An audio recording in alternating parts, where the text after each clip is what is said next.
moment culture ci Tok Tok Sénégal wala mbay suñu neexee ñu woowee ko noonu tey nag dañuy waxtaanee 7e art mu nekk art bi nga xam ne mooy regroupé yeneen art yëpp gis nañ ko ci clip boobu noonu parce que gis nañu ko benn chanteur di jouer gis nañu ñeneen ak ñeneen dégg Souleymane Faye muy woy donc 7e art nekk lu am solo tey nag ñuy waxtaanee ciné banlieue nag day door mu nekkoon benn initiative bu Abdoul Aziz Boy foofu noonu ca banlieue rawatina Parcelles Assainies ndaw ñi di wëyal liggéeyam ba tey ba tax na dañuy dalal tey ci rubrique boobu noonu kii di Kara Gueye bokk ci ñi nga xam ne ñooy promouvoir ba tey ciné banlieue di nuyuwaat Sophia di dalal grand Djibi Guissé ak Kara Gueye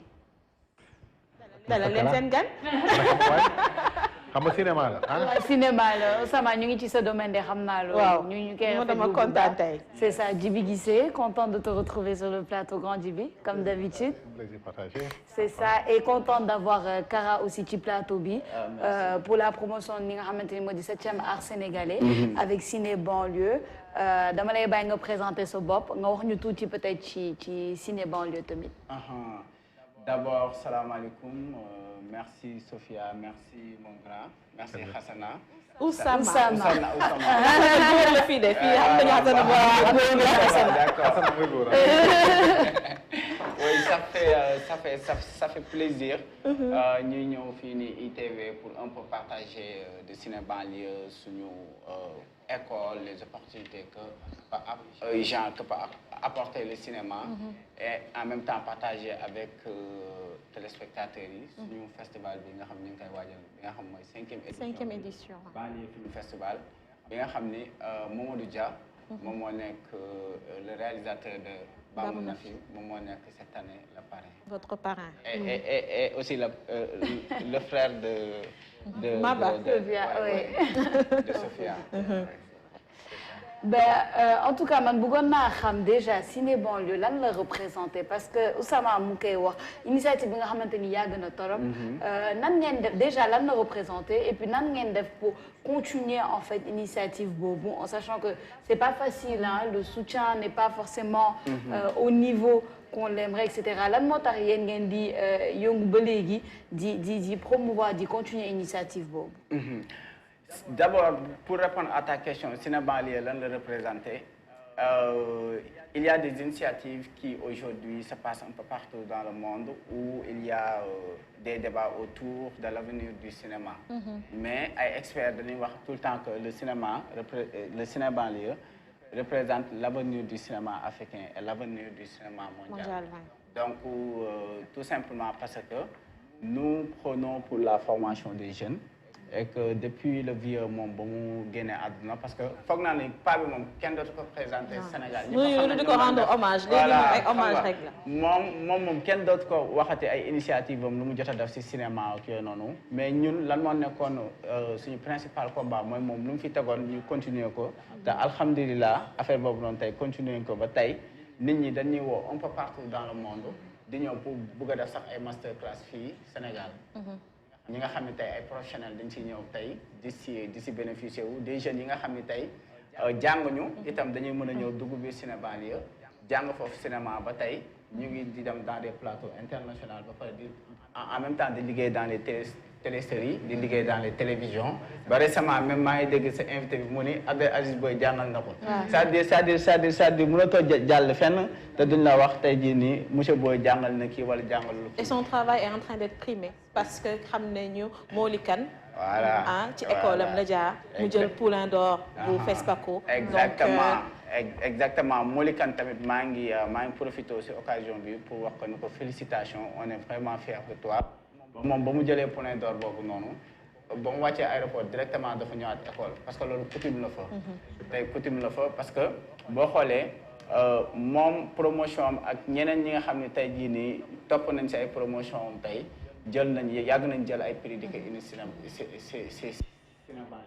ba récemment même festival de Cannes bii nii am na ñi nga xam ne ay jeunes ba ñu duggee si cinéma yàggul matu sax 2 ans dem nañ pavillon Afrique projeté nañ seen ay film xam nga am na ay jeunes yi nga xam ne itam ba ñu duggee cinéma yàggul ñu ngi gérer ay centres yi nga xam ne ay centres yeneen nga nekk fa comme Diegaan nekk foofu na ay responsable te ñëpp xam nañu Afrique de l'Ouest amul post production tey bu ñu daan def film dañ daan dem ay Maroc wala ñu dem France fay beaucoup d'argent pour aujourd'hui daf post-production mais tey ciné banlieue pas bi initiative bi nga xam ne cette initiative former les jeunes gratuitement loolu la Alain Gomis ba mu njëkkee jël étalon d'or de Yanenga avec son film Tay boobu la jógee Burkina Faso fekk ñu boobu noonu nous on était à l'université mu ñëw indil trophée bi par bi boobu Molikan itam mi ngi si woon ay ñoom loppi ak ñeneen ñi après defaat ko mu ni moom ciné banlieue daf ko inspiré de sorte que tey moo tax mu xalaat def centre Yanenga pour aujourd'hui permettre les jeunes en Afrique de l'Ouest d'être formés gratuitement. La première promotion sax ñu ngi en formation actuellement. Actuellement, exactement. Il y a des jeunes un peu partout en Afrique et il y a beaucoup de jeunes aussi ici dans la banlieue à Ciné banlieue exactement. Oui, mais ma question moi da ngeen bëgg a pérenniser le travail qu'a laissé le vieux. mu nekk ni heureusement mu ngi dox mais ñenn ñoo ko ŋànk. Est-ce que c'est vous da ngeen ciblé ay cinéastes connus ou bien c'est des gens qu'il a formés c'est qui. doom Pape ay doomam. ñi nga xam tey Molikan si doomam yi la bokk man tey si doomam yi laa bokk. ñeneen ak ñeneen ñi nga xam ne tamit tey peut-être ñoom ay sympathisants lañ ñi nga xam ne tey il se retrouve dans cette philosophie tey ku mel ni Modou Dia. ku mel ni tey Mabba. Mabba tey ñoom Joy Didi. ñoom tey même après bu ñuy wax ci festival dinaa wax ñoom tamit ñu ngi ci def yooyu noonu yëpp donc ñooñu anciens yooyu noonu tey nga xam ni ils deviennent aujourd'hui des professionnels dans les plateaux de tournage wala ñoom ñu ngi yor seen ay structures tout ça nous tout ce qui tourne autour des initiatives de Ciné banlieue que ce soit la formation que ce soit les initiatives que l'on organise pendant genre le Ramadan wala les masterclass wala comme aujourd'hui le festival tout ce qui tourne autour de la finance c'est-à-dire les anciens ñoo ko yor léegi nag dafa am benn coutume bi nga xam moo fa nekk chaque week-end moom ak fekkee dafoo dara da ngay ñëw quoi da ngay ñëw Ciné banlieue. ngeen di laaj ay dons est-ce que ngeen laaj ay ndimbal est-ce que vous-même. parce que boo leen demee ba ces élèves nekk ay kàngam seen film mu ngi jur dara peut-être kii. est-ce que vous faites cotiser comment. waaw léegi dafa am tey ñun ñi dañuy def comme maanaam. C'est-à-dire ñun dañuy cotiser quoi. Jusqu'ici Ciné banlieue mosul recevoir benn fonds issu de l'État ou quelque genre. Ciné banlieue dugaluñ ko ci programme ministère de la culture. Genre non mais sax ban programme quoi. agenda seen agenda yu ñuy soutenir parce que y a de ces initiatives périodiques yi nga xam ne dafay am ci wàllum culture yoo xam ne dina am le soutien de la tutelle. xam nga tey FOPICA moo fi nekk. et que tey FOPICA moom moo fi nekk bi nga xam ne tey même ba ñoom Moli ak ñoom Mamadou Dia ba ñu demee FESPACO Mamadou Dia filmam nekk meilleur long métrage du prix spécial UEMOA. Molikan itam nekk meilleur long métrage du prix court métrage UEMOA ak le Poulain d'Or dans la compétition FESPACO officielle. Donc c'est après que Macky Sall a dit qu'il va aujourd'hui ramener le fonds à 2 milliards. Et que man loolu damay profité cette occasion bi pour faire appel genre à notre directeur Germaine Coly et à Aziz Cissé de venir aujourd'hui soutenir le Ciné banlieue parce que jusqu'ici moom je vous dis ñu ñoo jël suñu xaalis di ko si def amul kenn ki nga xam ne tey dafa ni tey Ciné banlieue mus naa kaa jox temps ba récemment dafa am benn spécialiste en cinéma québécois ñu ngi koy wax Sylvain Garel moom bu mu ñëwee mu gis Ciné banlieue à travers les réseaux sociaux mu bind ñu mu ni dafa bëgg a jógee Canada ñëw fii nii defar ñu benn masterclass léegi ñu ne ko wax d'accord léegi mu passe ñëw dal King Fahd Palace ba mu ñëwee ba mu gisee affaire bi daf kaa impressionné moom mu ni il va porter le combat au niveau international pour qu'aujourd'hui Ciné banlieue puisse être vraiment financé par les autres. Après moi je me suis dit que cool na quoi affaire boobu cool na tey buñ ko amee mais aussi tamit état bi tamit loolu tamit bu ñëwee tamit ñoom du rafet quoi tu vois man je pense que initiative yooyu noonu des Sénégalais comme ñoom ñoo ko war a njëkk a jàppale parce que tey l'état du Sénégal Macky Sall ñëpp xam nañ ni dafay prôner pour l'emploi des jeunes et que y a pas meilleur il y a pas meilleur que le cinéma c'est une industrie. Il y a combien de métiers dans le cinéma? Mais il y a énormément de métiers. duñu jeex de boo ko fi naree lim ba pare waxuma la sax côté boobu sax mais après exploitation bi comme distribution après il y a la production après il y a genre il y a l'exploitation il y a beaucoup de choses. Ça peut aller loin. Voilà, ça peut aller loin. Donc après moi je me dis que cette initiative est là. bi nga xam ne tey yow ma ka commencé bonne volonté moom salaire bi la daan jël di fay école di fay benn espace di jàngal nit ci di leen jox transport ak yooyu noonu donc yow loolu noonu tey Sénégal yi am na si expérience donc état bi à travers FOPICA ñoom dañu war a ñëw soutenir cette initiative parce que tout simplement temps yi nii durant ces 3 ans 4 ans l'état du Sénégal UEMOA ak l'Union européenne on est en train de parler des ICC les industries créatives et culturelles et que la formation ça fait partie. DCI nag moo ci war a jiitu ci jàppale boobu DCI moo ci war a jiitu warul sax toog ngeen koy woo moom ci agenda war na dugal ciné banlieue nag solos bu mu am en France dafay am ciné banlieue gis nga nu muy bu amee nu muy dayo bu mu am liggéey jàppale xale yi nekk ci banlieue bi wàllum cinéma tey je pense que wane na preuve nag Moli Kane bu fekkee fa la nekk te dem jëli tey prix FESPACO andi ko fi ça veut dire que foofu war nañ leen jàppale. Non, les jeunes travaillent beaucoup ci lépp lu jëm ci culture on en parle tout le temps les manquements ci culture bi léegi ñu ngi wax soutien état bi dafa manqué. ci ciné banlieue par exemple léegi man mu bëgg la laaj aussi est-ce que yéen a ngi sentir soutien population bi. Parce que on dit souvent que Sénégalais duñu dem di seetaan justement les films faits par les Sénégalais est-ce que yéen a ngi sentir le soutien de la population est-ce que vous êtes assez connu. bu baax a baax comme tey par exemple bi rek tey ñun fu ñuy regroupé wu bu weesoo école ba fu ñuy regroupé wu suñu benn kër copain bu ñu naan sunu gay donc ñun ñëpp fa la ñuy dem. créa yi ngay gis ni magam moo koy def xam nga ay sëram joor xam nga gars yi ñëw di si jàpp xam nga lu mu la wax nii c'est-à-dire après yow tu te dis que ni yow c'est-à-dire da ngay kontaan quoi da ngay gis bu dul dara mooy sénégalais nu mu mel ak tey nu mu mënee sotal xam nga ak tey bu dul dara yéen ak ni ngeen si jàppee invité gars yi ak yooyu noonu. loolu yëpp non fii moom mooy téléculture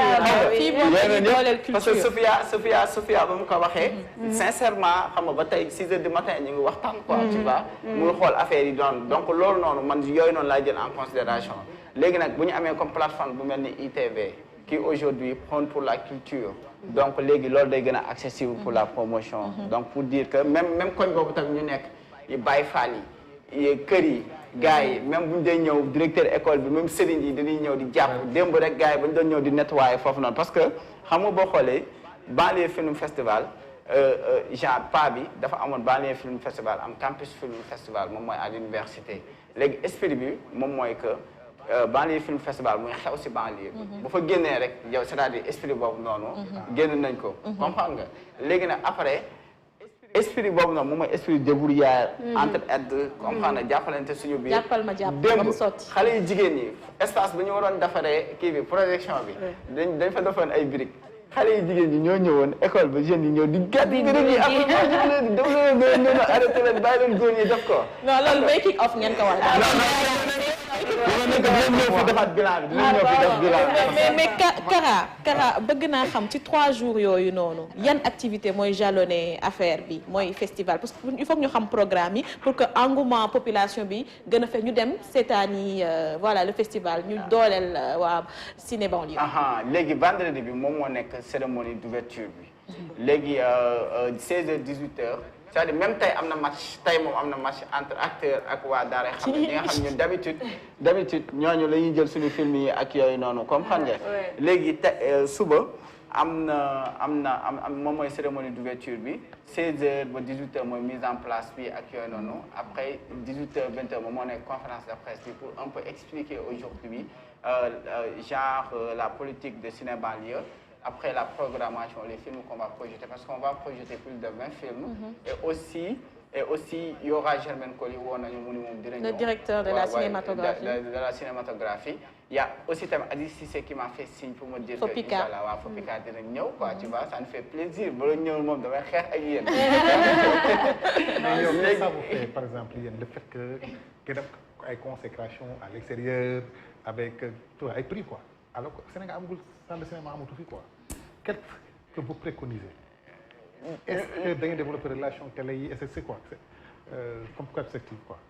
Donc loolu boo xoolee qu'est-ce que ça nous fait mooy ça nous encourage de travailler de mieux s'organiser quoi. Parce que loo gis tey c'est-à-dire du ay blâme moom mooy tax mu dam quoi tu vois. C'est-à-dire le monde si nous tous parce que tey jeunesse sénégalaise dañoo compétente. Parce que tey bu ñu gisee tey plateau bi nii des jeunes comme nous. Aujourd'hui yow yaa ngi suivre sama filmica bi quoi tu vois. Donc loolu noonu man tey jii man maa siy def sama xaalis am na ñeneen ñi nga xam ne itam tamit ñoom ñu ngi yor seen structure sunu am na xel job keneen ak keneen am na seen ay structure donc yooyu bu ñu ko boolee dafay jur dala te loolu noonu ngay demee ba gis comme yow ku mel ni yow nga ni man je veux vraiment investir dans la diffusion nga ubbi sa salle de cinéma léegi on vous accompagne te loolu yëpp ça entre dans les ICC les industries créatives et culturelles quoi tu vois mais bëgg naa un peu continuer moom mooy programme bi. Parce que léegi 20h ba dem 22h moom la ñuy def film ouverture bi moo nekk Baamu Nafi de Mamadou Dia. bi nga xam ne vraiment suñu parrain xam nga jàpp na si bu baax a baax dóoral nañu cocktail bi début ak fin jàpp si depuis boobu di def ay conférence ak ñun ay vidéo zoom comme xam nga di ñu conseiller sur beaucoup de choses ak maa ba sa mag itam même sax moo ñu wax ni xale yi bu ñu dee jël di nettoyer filmer leen ko ak bien sûr léegi après am na cocktail bi nga xam ne je vous invite vous tous même cadreurs yi réalisateurs yi c'est la fête du cinéma après le samedi il va y avoir aussi benn simulation parce que jeunes yi d'habitude ñoom comprendre le plateau de tournage comment ça marche donc nous on veut reproduire comment ça marche le plateau du début à la fin tout le processus xam nga du tournage comment qu'est-ce que c'est qu'un assistant réel qu'est-ce que c'est que le réalisateur le chef-op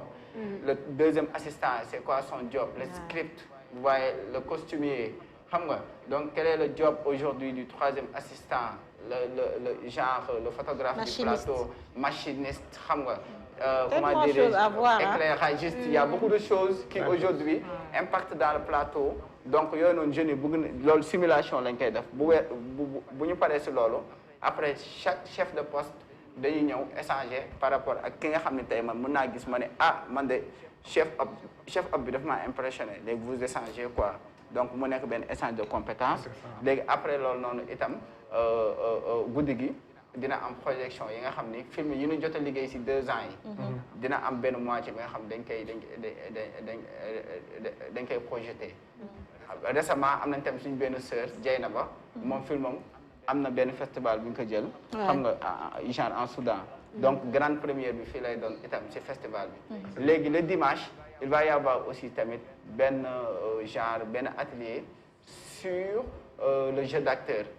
animé par Ibrahima Mbaye Thié. Moom sympathisant Sénégalais la Baye Fall. Très disponible et qui maîtrise acting. lu mu la wax ci acting rek. jàpp ko Ibrahima Mbaye Thié. Un bon programme en tout cas. Très alléchant. léegi après loolu dina am benn atelier sur la production animée par Souleymane Dia de Iconoclaste. moom tamit c'est un gars très connu boo xoolee yenn film yu bari nii. moom soit liggéey na si comme régisseur général wala soit comme directeur de prod après atelier boobu noonu xam ngeen Baba Diop dina am atelier sur le critique cinéma grand Baba Diop qui a eu son Tanis ci journée cinématographique bu Carthage encore une fois félicitations doyen Baba Diop moom mooy suñu conseiller quoi moom mooy suñu conseiller léegi nag loolu bu ñu si weesoo guddi gi dina amaat yeneen projection mais grande première bu les tissus blancs de Molikan mosul guñ kaa teg Sénégal donc dimanche bi lañ koy teg donc loolu moom moo nekk programme bi nga xam ne tey dañ koy ñëw jox ko Sénégalais yi léegi bu ko defee mu nekk benn fête du cinéma xam nga donc ñu ngi lay bu fekkee da ngeen am yeneen question donc et bon vent merci beaucoup Kara Gueye nekk réalisateur distributeur bëggoon naa ñu wax ci affaire distribution mais loolu dinañ ci ñëwaat parce que loolu xool naka yooyu noonu di leen encourager bu baax ci pérenniser réalisation ou initiative Merci. Abdoul Aziz Boy bi ngeen xam ne yéen a ngi ci nekk boobu ba tey bëggoon naa également ñu wax ci décentralisation parce que banlieue la ñu wax parcelle rek du banlieue dinañ ci ñëwaat mais loolu c'est pas grave alors dinañ ci ñëwaat merci beaucoup merci Sophia merci également à grand Djibi Guissé ci rubrique culture bi nga xam ne chaque jeudi ci nga bokk merci beaucoup d'accord ñu ngi lay jaajëfal. da nga bëgg cinéma da ngay def musique mais da nga bëgg cinéma le dernier film de Moussa Sène Absala je suis acteur dedans. ah et puis on jeex na. a les frères qui ont fait la musique. yow kon ñoom Abdou Khadre ñoo si nekkoon ak gars yi ay ñoom Abdou Khadre moo nekkoon premier assistant bi moom tey jii nii même simulation bi moom mooy nekk réalisateur bi. am na solo les gars du cinéma sont là maa ngi gis ñànku bu baax dañ ko xam ci cinéma ñu leen di nuyu ñànk tamit dina fa nekk. ñànk tamit tout le temps day ñëw cinéma tu vois. D'accord merci beaucoup donc nañ dem xool loolu festival boobu am na solo Parcelles Assainies la unité 18 dina am solo loolu ba mun na fi projection film bu am raaya ca Paco jaar naa dem xool lan moo nekk ci biir di leen jaajëfal chers téléspectateurs di leen jox rendez-vous demain ci beneen numéro Tok Tok Sénégal et clap de fin pour Tok Tok bu jeudi bi tey jaa ngeen jëf. Vous êtes jeune, âgé entre 20 et 30 ans, vous avez minimum le niveau du BFM, vous avez une très bonne aptitude physique et vous êtes à la recherche de travail. Ce message vous est destiné.